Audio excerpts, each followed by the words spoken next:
Subscription હમણાં લેવાના કહીએ કે 10 રૂપિયાનું લેવાનું છે, 100 માનનું, ચલો આવી જાઓ, તો નથી લેવું કોઈને, બરાબર. પણ કે ભાઈ બતાવ્યું છે એનું નહીં, તો પણ તમે તો જે સેટઅપ બોક્સના દર મહિને પૈસા ભરો છો ને એમાં જે ચેનલો જુઓ છો, એ લોકો નથી બતાવતા. ના તો એમને કેમ કોઈ દિવસ નહીં પૂછતા? એને તો તમે પૈસા આપો છો ને, એના તો તમે ખરેખર ગ્રાહક થયા. એટલે બધા ગાંધીને ગમે એટલી ગાળો દો, તો જેતપરના આંદોલનમાં ગાંધીનો ફોટો જોયો, લોકોના મોઢે ગાંધી ચિંધ્યો માગે છે. હા. વિદેશથી કોઈ નેતા આવે તો એ ગાંધી આશ્રમ લઈ જવા આરએસએસ ના લોકો બી ગાંધી ચિંધ્યા માર્ગે આંદોલન કરે. વૈદ્ય કીધું આપણા ત્યાં જે કહેવત છે કે કઈ રીતે હવે આખું આંદોલન વિખેરાઈ જાય. તો હકાભા અને જે નિલેશભાઈ જે જેતપરમાં આંદોલન પર બેઠા છે, એ બંને વચ્ચે જે વાકયુદ્ધ ચાલુ થયું ને, એટલે પછી જે મુખ્ય મુદ્દો હોય ને એ પછી જ્યારે એ સાઈડમાં રહી જાય ને પછી આંદોલન કઈ દિશામાં જાય એનું નક્કી. ખેડૂતો વીજપોલ મામલે આંદોલન પર બેઠા છે કારણ કે તેમની માંગ છે કે સરકાર તેમનું સાંભળતી નથી. જો કે સરકારે એવી જાહેરાત કરી છે કે ખેડૂતોને બજાર ભાવે વળતર મળશે, પરંતુ હજુ સુધી ખેડૂત આંદોલન શમ્યું કેમ નથી? કારણ કે કિસાન કોંગ્રેસ અને કિસાન સંઘર્ષ સમિતિની પગપાળા યાત્રા હજુ ચાલુ છે દ્વારકા સુધી. અને બીજું કે મોરબીના જેતપુરની અંદર હજારો ખેડૂતો હજુ પણ આંદોલન પર બેઠા છે અને ખેડૂત ભૂખ હડતાલ પર પણ બેઠા છે. એ મામલે ઘણા બધા વિવાદ સર્જાયા. હજુ લોકોના મનમાં એવો સવાલ છે કે ખેડૂતોની માંગ શું છે? સરકારે જાહેરાત કરી છે તો હજુ ક્યાં બાકી રહી જાય છે? આ બધું જાણવું જોઈએ અને ખેડૂતોની ખરેખર માંગ શું છે, ત્યાં શું ચાલી રહ્યું છે, આ તમામ વાતચીત આપણે આજે આ પોડકાસ્ટની અંદર કરીશું.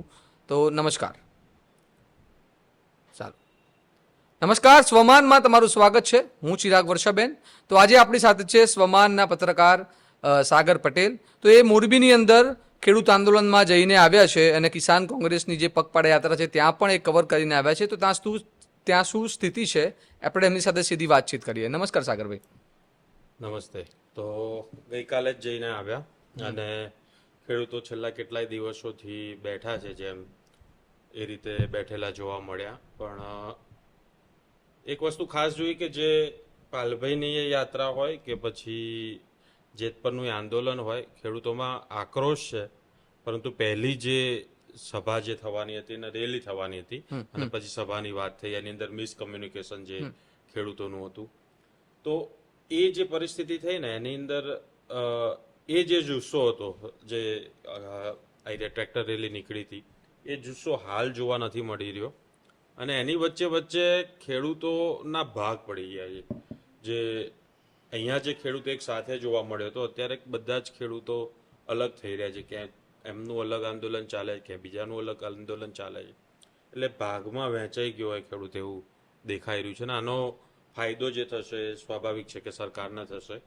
અને જે એવું પણ દેખાઈ રહ્યું છે અત્યારે સોશિયલ મીડિયા અને મીડિયા અહેવાલોમાં કે આંદોલન તોડવાનો જે પ્રયાસ થઈ રહ્યો છે, એટલે ક્યાંક એની ભાષા સમજાવવાવાળી હોય, પણ ખેડૂતોની ભાષામાં વાત કરીએ તો તોડવાની વાત છે, વિપક્ષની ભાષાની વાત કરીએ તો તોડવાની વાત છે. સાગરભાઈ, તમને રોકું છું, પણ આ જે જેતપરના ખેડૂત છે જી, એ આંદોલન કરી રહ્યા છે. એ તો એવું કહી રહ્યા છે કે ગુજરાતના તમામ ખેડૂતો માટે અમે આંદોલન કરી રહ્યા છે. તો આ જે બે ભાગની વાત છે એ ક્યારથી શરૂ થઈ અને એ આખું મામલો શું છે? કારણ કે દર્શકો પણ અસમંજસમાં છે, કારણ કે કોઈ ખેડૂત કંઈ બોલી રહ્યા છે, વિવાદો આવી રહ્યા છે. તો જો પહેલા છે ને, સૌથી પહેલું જે આપણે એની શરૂઆત જોવા જઈએ ને, તો શરૂઆત થઈ આ શાંતિપુરા જે રેલી થઈ, એની અંદર સરકારને ખબર પડી ગઈ કે ખેડૂત અલગ અલગ ભાગમાં વહેંચાયેલો છે.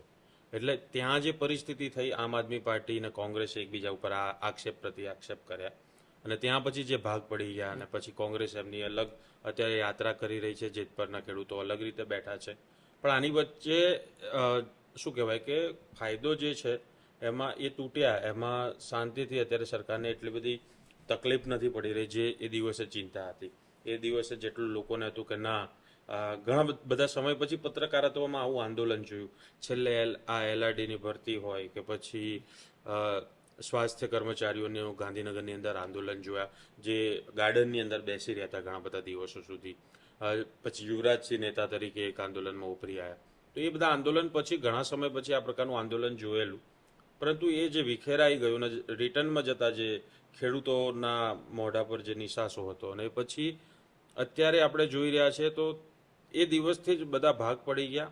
આંદોલનની અંદર અત્યારે ખેડૂતો માંગ બધાની એક છે, બધાને પહોંચવું છે એક જગ્યાએ, બરાબર, પરંતુ એમના રસ્તા હવે અલગ અલગ થઈ રહ્યા છે.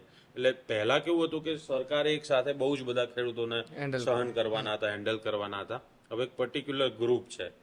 તમે અહીંયા રેલી જોઈ તો અહીંયા કેટલા બધા પોલીસ કર્મચારીથી લઈને બહુ જ બધા લોકો એક સાથે હતા. પરંતુ હવે વિસ્તારના જ સામાન્ય એક ગ્રુપ છે એને સાચવવાનું છે, બીજા વિસ્તારમાં એટલી રેલીને સાચવવાનું છે.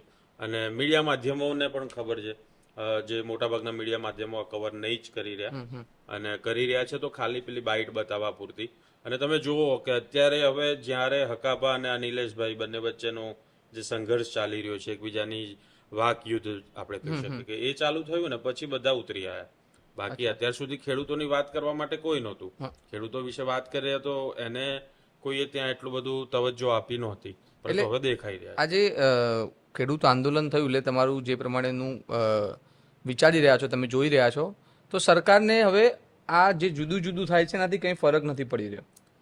સરકારે જાહેરાત કરી, બરાબર છે, એની વચ્ચે પરિપત્ર એક આવ્યો કે ભાઈ સરકાર વિચારણા કરવા માંગે છે, બરાબર છે, પરંતુ ખેડૂતોનું એક આખું જે ડેલિગેશન છે લઈ જવા માટે તૈયાર નથી. એમને ખેડૂતોને ગાંધીનગર સુધી પહોંચવા નથી દઈ રહ્યા, આવી પણ એક વાત હતી. અને એની વચ્ચે પછી જે જોવતું હતું ને વૈદય કીધું, આપણા ત્યાં જે કહેવત છે કે કઈ રીતે હવે આખું આંદોલન વિખેરે છે. તો હકાભા અને જે નિલેશભાઈ જે જેતપરમાં આંદોલન પર બેઠા છે, એ બંને વચ્ચે જે વાકયુદ્ધ ચાલુ થયું ને, એટલે પછી જે મુખ્ય મુદ્દો હોય ને એ પછી જ્યારે એ સાઈડમાં રહી જાય ને પછી આંદોલન કઈ દિશામાં જાય એનું નક્કી નથી હોતું. અને પોતાના ઈગોને બાજુમાં રાખીને અત્યારે ખેડૂતોની વાત થવી જોઈએ. સરકાર હોય, આંદોલનકારી હોય, કલાકારો હોય, કોઈ પણ હોય, પરંતુ જે સરકારને હતું કે ભાઈ આ હકાભાની એન્ટ્રી થઈ એ ધારો કે પ્લાન્ટેડ પણ ના હોય, પરંતુ ઓર્ગેનિકલી કદાચ હોય, તો પછી જે થયું ને એમાં પછી મજા આવવા માંડી. કારણ કે ખેડૂતો સાઈડમાં રહી ગયા, હવે આમ કરી દઉં, ડાયરા કરી મનોરંજનનો વિષય બની ગયો પછી. હા, એટલે તકલીફ શું થાય છે કે જ્યારે જ્યારે આજે પણ આપણે વિડીયો શા માટે આપણે જે આજે માયાભાઈ આહિરનો વિડીયો કર્યો, તો આપણે આ ભાષામાં આપણું કામ નથી પત્રકારત્વ કરવું, પરંતુ શા માટે આ રીતે આપણે કરવું પડી રહ્યું છે? કારણ કે આપણે પ્રજાને આ જ ભાષા સમજાઈ રહી છે, આ જ રીતે એમને કંઈક કહીએ તો એમને મજા આવે છે. બાકી એમને સિરિયસલી કોઈ વાત કરતું હોય તો એમને એટલો બધો ઇન્ટરેસ્ટ નથી. તમે સારું કન્ટેન્ટ આપો તો એમને એટલો રસ નથી ના, પરંતુ તમે ખાંખા ખીખી કરો તો જોશે વિડીયો. ગમે એટલી મહેનત કરીને આપણે એક્સપ્લેનરો રિસર્ચ કરીને બનાવીએ છીએ તો નથી જોતા, પણ હવે ખાંખા ખીખી કર્યા છે બધા જોશે. એટલે આપણને ખબર પડે છે કે આ પ્રજાને આ જ પ્રકારનું કન્ટેન્ટ ગમે છે, એટલે આ જે વિષય પકડાઈ ગયો, બરાબર છે. હવે સોશિયલ મીડિયામાં હકાભાઈએ આ કીધું, નિલેશભાઈએ આ કહ્યું, પેલા આ ઓડિયો વાયરલ કર્યો, પેલા આ ઓડિયો વાયરલ કર્યો, હવે આ જ બધું ચાલશે અને વીજ થાંભલા ક્યાં જતા રહેશે સાઈડમાં. આજ તમે મોરબીમાં ગયા, એટલે તમે મોરબીમાં જઈને તમને પહેલો શું અનુભવ થયો? કારણ કે મોરબીનું આંદોલન ખૂબ જ ચર્ચિત છે બધી જગ્યાએ, મતલબ સોશિયલ મીડિયામાં દેખાય છે, ટીવી ઉપર તો ઓછું દેખાઈ રહ્યું છે, પણ આપણે પત્રકારત્વમાં લોકો વાત કરતા હોય, આપણે જાતે જોતા હોય, તો ત્યાં જઈને મતલબ જે આપણે બહારથી જોઈએ છે, અહીંયા આપણે સ્ટુડિયોથી જોઈએ છે, ત્યાં જઈને તમને શું નવું લાગ્યું? એટલે ત્યાં ગયો ને એટલે ત્યાં તમને પાલભાઈના આંદોલનમાં જાઓ એટલે તમને ખ્યાલ આવી જાય કે અહીંયા કોંગ્રેસની વિચારધારા સાથે રહેલા લોકો જે છે એમને ગમી રહ્યું છે, પરંતુ એ ગામે ગામ પણ ફરી રહ્યા છે. એટલે ગામે ગામ કદાચ કોઈ પક્ષ સાથે લેવા દેવા ના હોય એવા ખેડૂતો એમને મળી રહ્યા છે, એમની વાત કરી રહ્યા છે, બરાબર. પરંતુ જે જુસ્સો પાલભાઈનો હોય તે આમાં હતો, એટલો બધો થાક દેખાય છે, કારણ કે અહીંયા મચી પડ્યા હતા એ વાળું, પછી ત્યાં લોકોના આક્ષેપ પ્રતિ આક્ષેપ થયા. અહીંની રેલીમાં છેલ્લે સુધી હતા, તો મેં એને ધ્રુવે જોયું કે પછી કેવી રીતે છેલ્લે નિશાસો નાખીને પલાઠી વાળીને બેસી ગયા હતા. અને એ જ પરિસ્થિતિ અત્યારે જે યાત્રા છે તેની અંદર ચાલી રહ્યા છે, લોકો ગામે ગામ ઉભા રહ્યા છે, વાતો કરે છે, પણ એ જે પેલો જુસ્સો હોય ને પહેલી વારનું જે પેલું હોય ને, અને પછી બીજી વારમાં એ મજા ના આવે એવું છે, બરાબર. સંખ્યાબળ જે અહીંયા હતું એનાથી ઓછું છે. જેતપરમાં સામે સંખ્યા બહુ જ મોટી છે, પરંતુ જેતપરના જે ખેડૂતો છે એની અંદર એવું છે કે ભાઈ સરકારથી તો અમને વાંધો છે, પણ કે કોંગ્રેસ છે ના જ જોઈએ, કોંગ્રેસ છે વાંધો. એટલે લોકશાહીની અંદર જે પેલી વિપક્ષ વાળી જે વાત કરે છે ને, એટલે આમને તો કેવું છે, હવે વિપક્ષની પરિસ્થિતિ એવી છે, ખાસ કરીને કોંગ્રેસ, કે એમને ગાળો જ ખાવી પડી રહી છે કે ભાઈ તમે વિરોધ નથી કરતા તો પછી પબ્લિક એમ કહેશે કે કેમ નહીં દેખાતા. અને હવે કોંગ્રેસ રસ્તા પર કહે છે કે રસ્તા પર નહીં ઉતરતી, તો કોંગ્રેસ ઉતરી છે ને તો કેમ ઉતરી, બરાબર, ઝંડા કેમ લગાયા? એટલે પ્રજાને છે ને હંમેશા એ જ કમ્પ્લેન રહી છે કે ભાઈ તમે તમારો ઝંડો કેમ લગાવો, રાજકારણ કેમ લાવો, કારણ કે આ રાજકીય મુદ્દો છે તો એમાં જ રાજકારણ જરૂરી અને વિપક્ષનું કામ જ એ રાજકારણની અંદર એમનું રાજકારણ શોધવાનું છે. એટલે આ નહીં સમજાતું ખાસ તો. મોરબીની અંદર આજે મુદ્દો ઉછળ્યો હકાભા ગઢવીનો ને હવે હકાભાઈએ તો એવું કહ્યું હતું, કારણ કે લોકો એવા કમેન્ટ્સ કરી રહ્યા છે કે હકાભાઈએ તો એમની ચેલેન્જ પૂરી કરી છે, એ તો નિખાલસ માણસ છે, એ તો ખેડૂતો માટે આયા.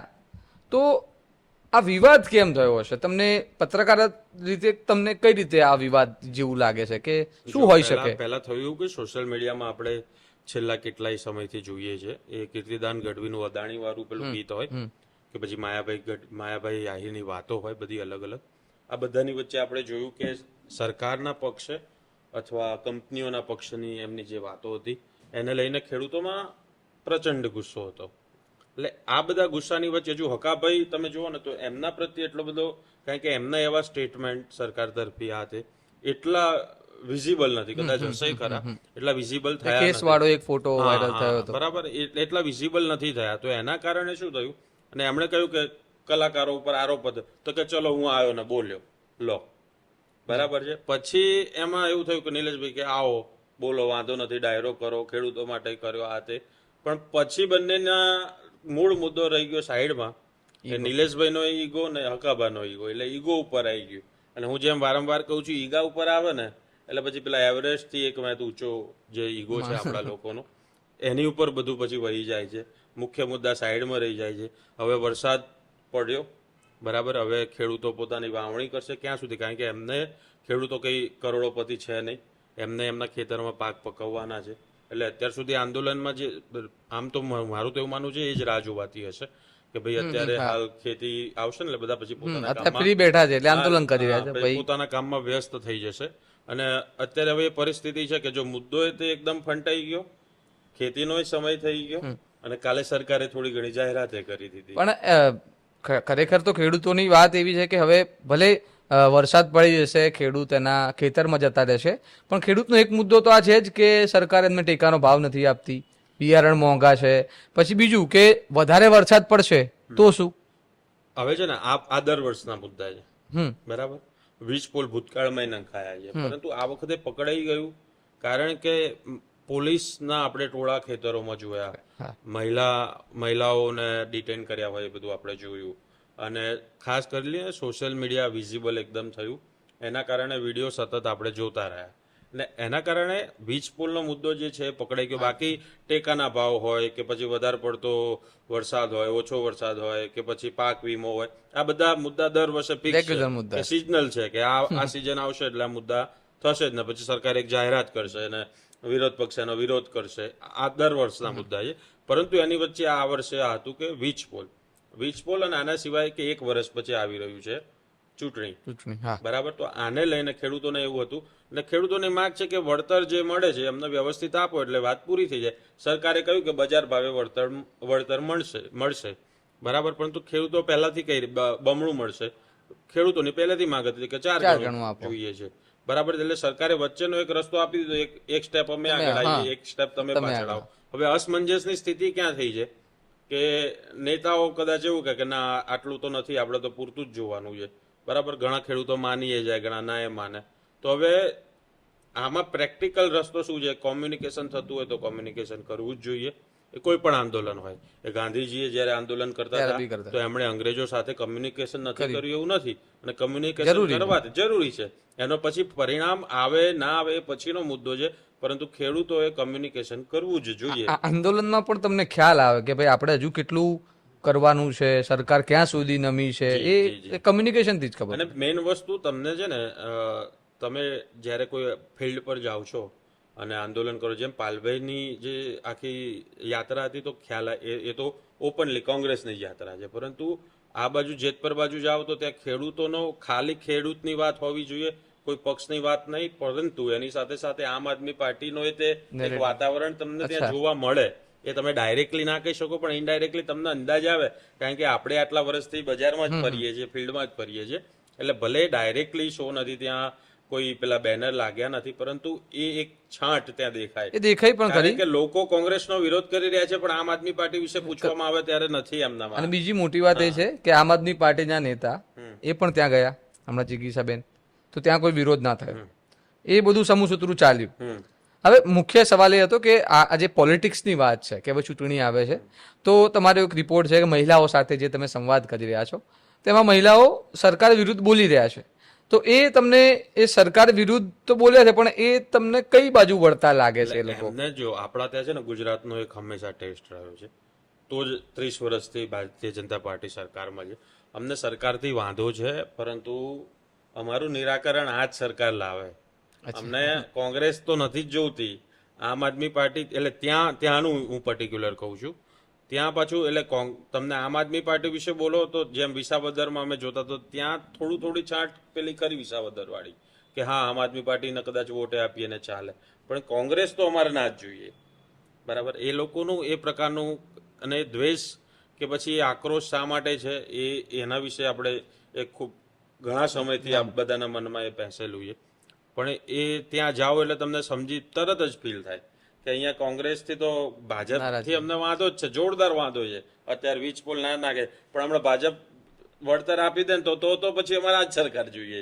પછી નવો મુદ્દો આવશે ત્યારે ફરી વાંધો દર્શાવીશું, પણ અમારે બદલવા તો નથી જ. એટલે એ આપણે જોઈએ છે કે ગોપાલ ઇટાલિયા કંઈ બોલે તો ગોપાલ ઇટાલિયાનો કોઈ વિરોધ નથી કરતો એમ, પણ કોઈ કોંગ્રેસનો નેતા કંઈ બોલી દે તો લોકો સવાલ કરે કે તમે ક્યાં હતા અત્યાર સુધી. એટલે આમાં એવું છે કે પછી અને એક પેલું જે નેરેશન સેટ કરવામાં આવ્યું છે ને એની અંદર કોંગ્રેસને જે એન્ટી નેશનલ સાબિત કરી દીધી છે કે પછી કોંગ્રેસ મુસ્લિમ પ્રેમી છે, આ બધું જે નેરેશન છે ને કામ કરે. એટલે તમે કાલે છે ને એક વસ્તુ તમે વિડીયોમાં નોટિસ કરી હશે તો કે વિડીયો જ્યારે અમે શૂટ કરી રહ્યા હતા ત્યારે એક આખું મુસ્લિમ ખેડૂતો વાંકાનેરથી ત્યાં આવેલા અને પહેલાય આવતા રહ્યા છે. તો મેં લોકોને સતત મેં ટ્રિગર કર્યું કે ભાઈ આ ખેડૂતો રહ્યા, બરાબર, એ મુસ્લિમ છે, બરાબર. મેં કીધું જ્યારે વોટ આપવાનો આવે છે ત્યારે તો બધાને હિન્દુ મુસ્લિમ યાદ આવી જાય છે. હા, તમે વિડીયો બોલો, બરાબર. તો અત્યારે પછી તમને યાદ નહીં આવી જાય 100% ને, અને લખીને આપણે આપીએ કે યાદ આવશે જ. કારણ કે અત્યાર સુધી આપણે જોયું છે ને, જો ના યાદ આવે તો પછી આપણે બેને પીએચડી કરવાની બાકી છે. આ પીએચડી નો નવો વિષય છે. આ તમે આ મુદ્દો કાઢ્યો, એક સરસ એક ઘટના યાદ આવી કે આમ આદમી પાર્ટીના નેતા ગોપાલ ઇટાલિયાએ એક એમના લેટર હેડ ઉપર સરકારને લેટર લખ્યો છે. એમાં લખ્યું છે કે હિન્દુ ખેડૂતોને આ કર્યું છે. તો શું ખેડૂતો પ્રત્યે બી આ હિન્દુ મુસલમાનની રાજનીતિ આમ આદમી પાર્ટીના નેતા કરી રહ્યા છે? કારણ કે આ તમે જોશો ને તો આમ આદમી પાર્ટીના નેરેશનમાં તમને ક્યાંય પ્રોપર બિલ્કિસ બાનોનો કેસ હોય જ્યારે ગોધરાકાંડનો, તો એ વખતે એમના સ્ટેટમેન્ટ જોવા નહીં મળે. તમે બાકી સામે ચાલીને આવવાનું, પણ એમના મોઢામાં આંગળા નાખો ત્યારે બોલી ગયા હોય, પણ એમને એમ જાહેરમાં બિલ્કિસ બાનો વિશે એમને નથી બોલવું, બરાબર, કે આ ખોટું થયું. એમને હિન્દુ મુસ્લિમમાં જે હિન્દુ સોફ્ટ કોર્નર વાળો છે ને એમાં રમ્યા કરવું છે, બરાબર. એમને સામે આવીને એમના કયા પ્રકારની થિયરી છે, એમના કયા પ્રકારનો વિચારધારા છે, એના વિશે ચર્ચા નથી કરવી. એટલે એ જ વસ્તુ કે ખેડૂતોમાં જો હમણાં કે એમને પાછો ડર છે કે મુસ્લિમની વાત કરી દીધી તો પછી આ લોકો અમને વોટ નહીં જ આપે. એટલે એમને પ્રજાનો ટેસ્ટ ખબર છે. આમાં વાસ્તવિકતા એ છે કે પ્રજાને છે ને, જ્યાં તમે અમારી વાત કરો, પણ જો અમને અમારી ભેગા મુસ્લિમ લીધા તો પછી અમને તમારાથી વાત ચાલે એવું ચલાવવું. અને આમ આદમી પાર્ટીને ખબર છે, બરોબર, એ એકદમ પ્રેક્ટિકલ એ વાતે, ચલો આપણે વૈચારિક રીતે આવું ન જ હોવું જોઈએ, પરંતુ એમને ખબર છે કે આ જ રસ્તેથી તમે સત્તામાં આવી શકો છો. બાકી કે તમારે ગાભા કાઢ નાખશે ભારતીય જનતા પાર્ટી વિરોધ કરી કે ભાઈ જો આ મુસ્લિમ પ્રેમી છે, જે કોંગ્રેસ સાથે થયું, બરાબર, કે તમે દલિતોની અને મુસ્લિમોની પાર્ટી જે આક્ષેપો હંમેશા એમની પર લાગ્યા, એ રીતે ભારતીય જનતા પાર્ટી આમ આદમી પાર્ટીના એ લેબલ ના લગાવી દે એટલે આ લોકો પહેલેથી ચેતી ગયા. કારણ કે એકદમ નવી આવેલી પાર્ટી છે ને, એમને બચવું તો ઠીક વસ્તુ છે કે તમે એનાથી બચો તમે એનાથી કે મારે તો પાર્ટી ચલાવવાની છે, એ બધા સ્ટેટમેન્ટ આપે નેતાઓ. પણ ખરેખર જો બંધારણની રીતે જોઈએ તો આ પાર્ટીનું સ્ટેન્ડ કેવું કહેવાય? એટલે નૈતિક જવાબદારી છે આમાં. ચલો જીતવું હારવું આ તે, તો પછી આમાં છેલ્લે વાત એ થાય છે કે જ્યારે અત્યારે તમે સત્તામાં નથી, તમે સત્તામાં આવશો ત્યારે તમારી જોડે શું અપેક્ષા રાખીએ અમે, બરાબર. પરંતુ આપણી પ્રજાને એ જ કે હિન્દુ, મુસ્લિમ, શીખ, ઈસાઈ, જૈન, બુદ્ધ, આ બધાના, અને એનેથી ઊંડે ઉતરીએ તો જાતિમાં અંદર ઉતરીએ તો પેટા જાતિ, પેટા જ્ઞાતિ, અને એમાં ઊંડા ઉતરીએ તો પુરુષ ને મહિલા, બરાબર. ખેડૂત, તમે સામાન્ય રીતે વિચારી લો, આપણે મીડિયા તરીકે, બરાબર, ખેડૂતની વાત કરીએ ને એટલે પહેલો તમને પુરુષ ખેડૂત જ દેખાશે, કે મહિલા ખેડૂત નથી, બરાબર. જ્યારે પેલા તમારે શું કહેવાય, સ્ટેમ્પ ડ્યુટી ઓછી ભરવી પડે એટલે મહિલાના નામે લેવાનું, બરાબર.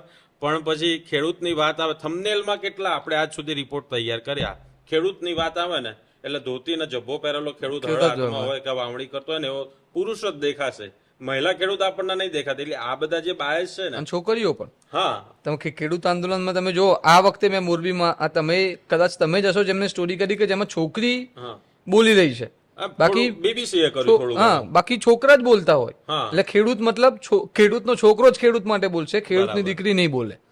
એક નેરેટિવ સેટ થઈ જાય છે ને, અને આપણું જાણતા પુરુષવાદી સમાજનું આ ના કદાચ narrative છે. જાણતા ના પણ હોય અને એ થઈ જતું હોય, પણ આ જ જોવાની વસ્તુ છે કે શું ખેડૂતની દીકરી એના પિતા માટે કે એના ભાઈ માટે ના લડી શકે. એ તો પછી પેલા જેવું થઈ ગયું કે હારું જે અત્યારે કોકરોચ આંદોલનમાં થઈ રહ્યું છે કે ભાઈ તમે પરીક્ષા આપી તો જ તમારા આંદોલનમાં આવવાનું, તમે હતા ભાઈ નીટની પરીક્ષામાં, એટલે પેલો ભાઈ કે મારા ડોક્ટર તો સારો જોઈએ કે નહીં, નીટમાં હતો જ નતો. એટલે આખી ગેંગો બધી સ્થાપિત થઈ ગઈ છે. એટલે એ જ આપણી આ પુરુષવાદી જે માનસિકતા છે ને એનું જ પરિણામ છે કે મહિલા ખેડૂતોની વાત આવે ને. કાલે અમે જ્યારે ઉતર્યા ત્યાં આંદોલનમાં, બરાબર, હવે આપણે પત્રકાર તરીકે એવું હોય કે આંદોલન ચાલી રહ્યું છે ને તો એને પેલું એ પ્રકારનું ના કરીએ કે ભાઈ સાવ એમ નેરેટિવ અલગ સેટ થાય, એટલે આપણે અવોઇડ કરીએ. પણ કાલે જેવા અમે ત્યાં પહોંચ્યા ને તો કમિટી વાત કરશે, બરાબર, દેવલ વાત કરતો. મેં તો દેવલ તું પછી લેવા ખાતર આપણે એમની બાઇટે લઈ લીધી કમિટીની કે ભાઈ ચલો એમનો ઈગો સંતોષાઈ જાય. એટલે પછી આવું ઘણી બધી વાર થતું હોય છે. અનામત આંદોલનમાં આ જોયું કે તમે થોડું આંદોલન ચાલી જાય ને એટલે બધા પછી થોડા, હા, એટલે અમે કીધું હા લઈ લો, પછી કે હા આમની બાઇટ આમની બાઇટ. મેં કીધું નથી જોતી.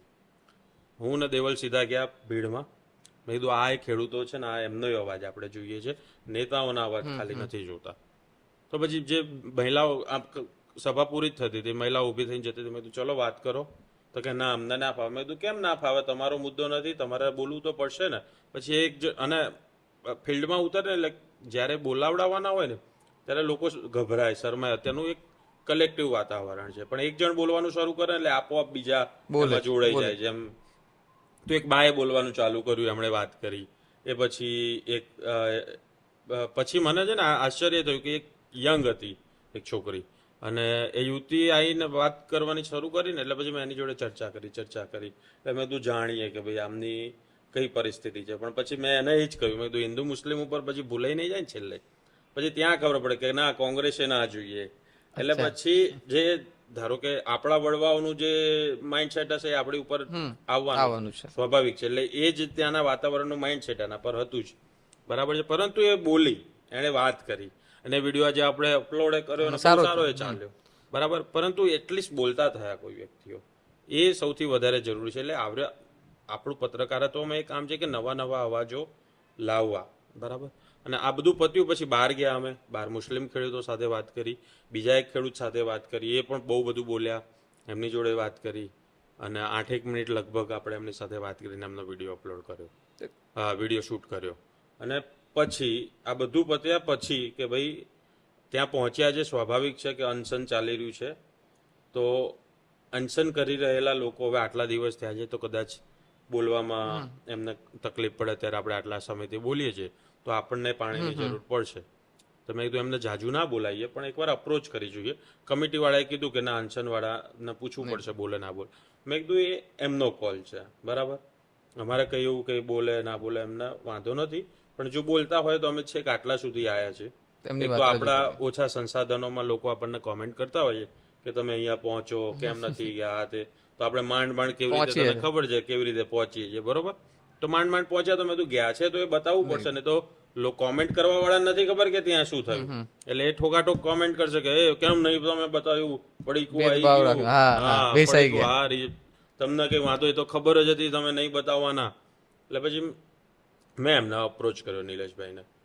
તો મેં નિલેશભાઈને કહ્યું, મેં કીધું ઇન્ટરવ્યૂ કરવું છે. તો કે મારું ગળું ખરાબ છે, નથી આપવું. પણ પછી બીજા એક ચેનલને એમણે આપ્યું, એટલે પછી દેવલ કે હા વાંધો નહીં, એમની મરજી, આપણને ના આપે. એટલે મને છે ને લાગી આવ્યું, મેં કીધું યાર આપણે દૂરથી આવ્યા છે, ના આપશો તો કોઈને ના આપશો, અને તમે કહી દો કે ના.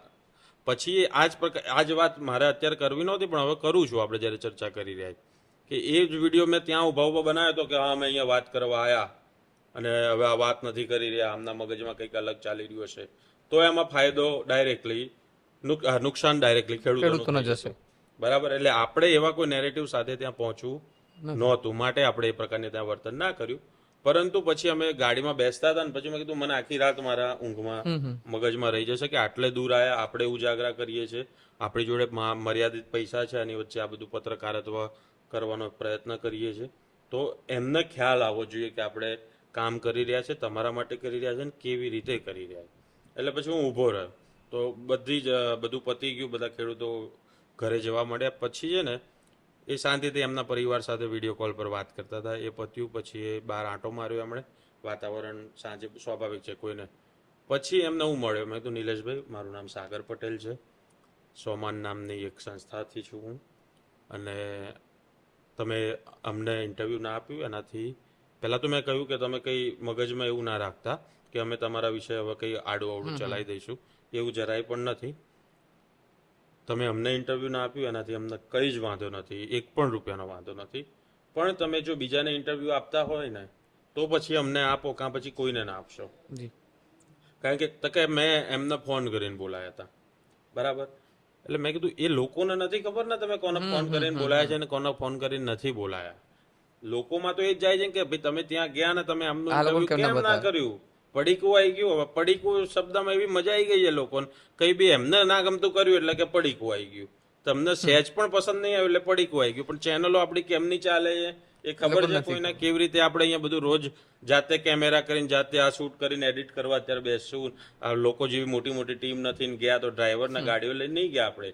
આપણે પોતાની સામાન્ય ગાડી લઈને ખર્ચો, એનો ખર્ચો સવારથી વહેલા ઉઠ્યા હોઈશું, આગળના દિવસ નક્કી કર્યું, અને નક્કી કર્યું ત્યારે અહીંયા બીજું કામ કેમનું થશે એ બધું આપણે વિચાર્યું. ત્યાં પહોંચ્યા, ઉજાગરા કરીને પછી રાત્રે હોટલના ભાડા ના થાય એટલે રાત્રે પાછા આવી ગયા.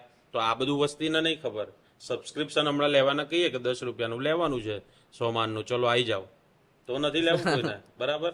પણ કે ભાઈ બતાવ્યું છે એનું નહીં. તો પણ તમે તો જે સેટઅપ બોક્સના દર મહિને પૈસા ભરો છો અને એમાં જે ચેનલો જુઓ છો એ લોકો નથી બતાવતા ના, તો એમને કેમ કોઈ દિવસ નહીં પૂછતા? એને તો તમે પૈસા આપો છો ને એના તો તમે ખરેખર ગ્રાહક થયા. બરાબર.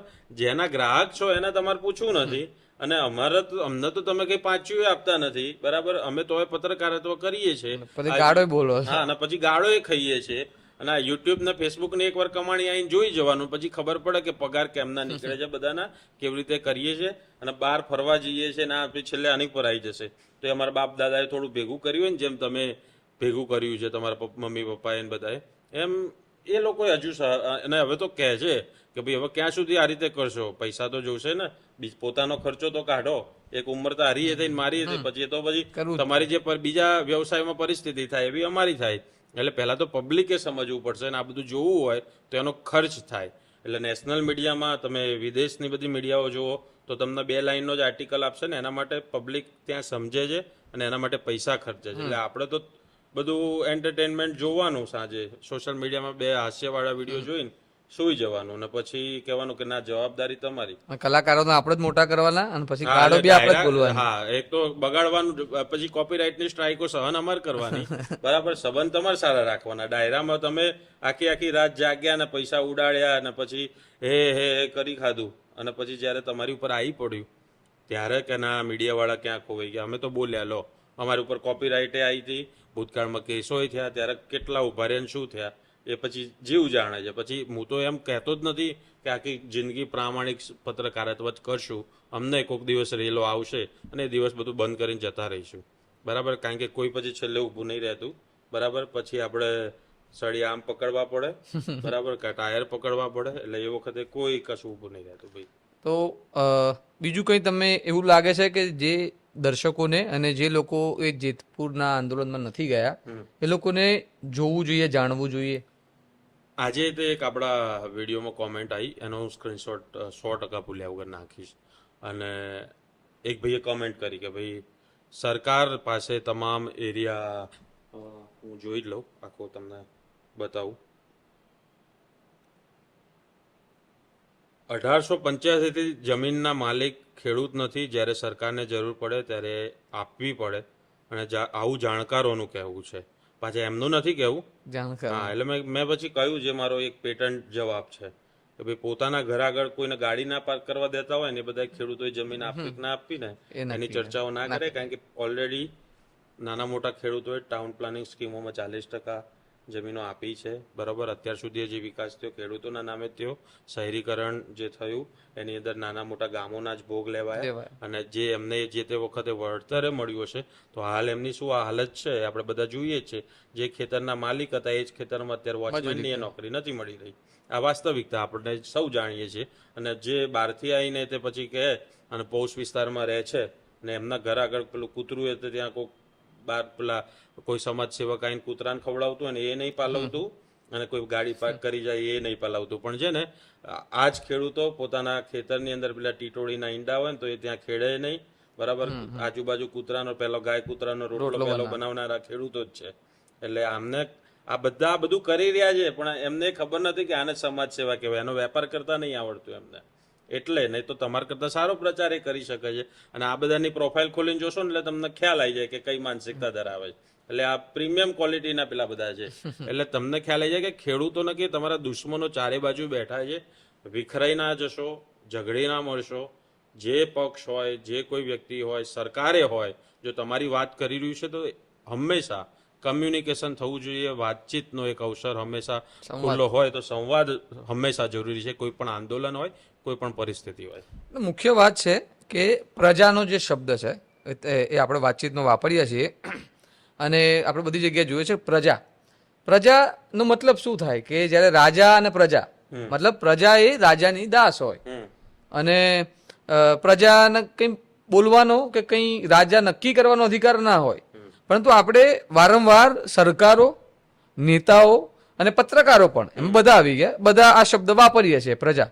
હું ધ્યાન રાખું છું કે પ્રજા શબ્દ ના વાપરું, આનો કોઈ મતલબ નથી, પરંતુ આ લોકો પોતાને પ્રજા જ સમજે છે કે સરકાર સામે કંઈ બોલી ના શકીએ. કારણ કે આપણે જોઈએ છે ઘણી વાર માઇક લઈને જઈએ તો કહીએ કે તમે કંઈ બોલો, તો કે ના, વિદ્યાર્થીઓ એવું કહે છે કે દારૂબંધી વિશે ના બોલીએ, એ જ અમને પછી માહિતી ખાતા નોકરી નહીં મળે. એટલે જર્નલિઝમ જ માહિતી ખાતામાં નોકરી કરવા કરે છે. તો આ એ પ્રજા શબ્દ જે છે, જ્યાં સુધી એ પ્રજાની માનસિકતા આપણા લોકોથી નહીં જાય ને, રાજા રજવાડા જતા રહ્યા, બ્રિટિશ લોકો જતા રહ્યા, પરંતુ આ પ્રજાનું જે અંદર પડ્યું છે ને કે રાજા સામે ના બોલાય, તો માય બાપ કહેવાય, એ તો ભગવાન કહેવાય, એમ સરકાર સામે કોઈ બોલવા તૈયાર નથી.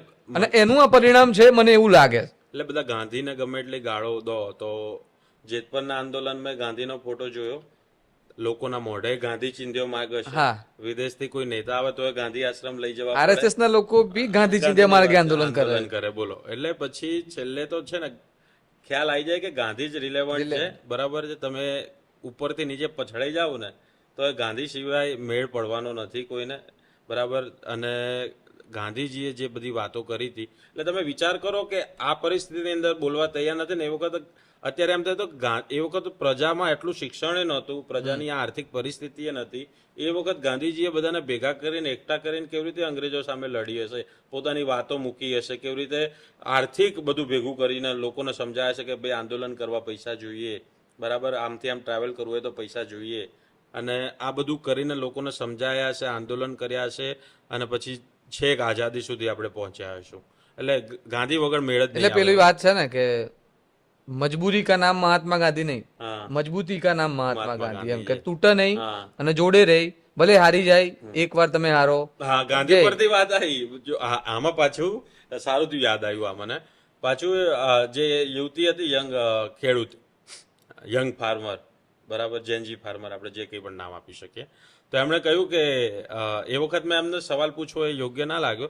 એમણે કહ્યું કે અત્યાર સુધી તો ગાંધી ચિંધ્યા માર્ગે છીએ, નહીં તો પછી સરદાર વાળી અપનાવવી પડશે. એટલે સરદાર જ ગાંધીના માર્ગે હતા. મેં કીધું આ કઈ માઇન્ડ સેટ છે? મેં કીધું સરદાર વગર, ગાંધી વગર સરદારની કલ્પના જ કેવી રીતે થઈ શકે પહેલી વાત તો. એટલે મેં કીધું આ કઈ તરફ જઈ રહ્યું છે આપણું યુથ. વાંચનની જરૂર છે, સમજવાની જરૂર છે. જે નેરેશન લોકોએ સેટ કર્યું સમાજમાં એ જ પછી આગળનું જે યુથ છે અપનાવી રહ્યું છે. એટલે આ બધું એ રીતે જ નેરેશન ઉપર જ બધું ક્યાં અટકાવ્યું છે. અને જે મુદ્દા પર નહીં રહે ને તો પછી વિખેરાઈ જશે અને પછી ખેડૂતો ત્યાંના ત્યાં રહેશે. નવો મુદ્દો આવશે, ઇલેક્શન નજીક આવશે એટલે સરકાર વાત માની લેશે અને પછી આવતા વર્ષે ફરી જ આંદોલન કરતા જોવા મળશે અને અમને પત્રકારોને કહેશે કે ભાઈ એ પહોંચ્યા કે નહીં, તમે કેમ દેખાતા નથી, પડીકું આવી ગયું. તો ખેડૂતો જે આંદોલન કરી રહ્યા છે એમની માંગ છે કે કેન્દ્ર સરકારના જે નિયમ છે, જે કાયદો છે, એમાં બજાર ભાવનું 4 ગણું વળતર મળવું જોઈએ. સરકારે કહ્યું છે કે બજાર ભાવ નક્કી કરશે, એક કમિટી બનશે, એમાં કલેક્ટર, ખેડૂત પ્રતિનિધિ, કંપનીનો આગેવાન હશે, એ લોકો ભાવ નક્કી કરશે ને એ પ્રમાણે વળતર મળશે. બીજી વાત છે કે ગામડાઓમાં 30% વળતર મળશે, નગરપાલિકાઓમાં 45% વળતર મળશે અને સિટીની અંદર મતલબ જે મહાનગરપાલિકાઓની અંદર 65% વળતર મળશે.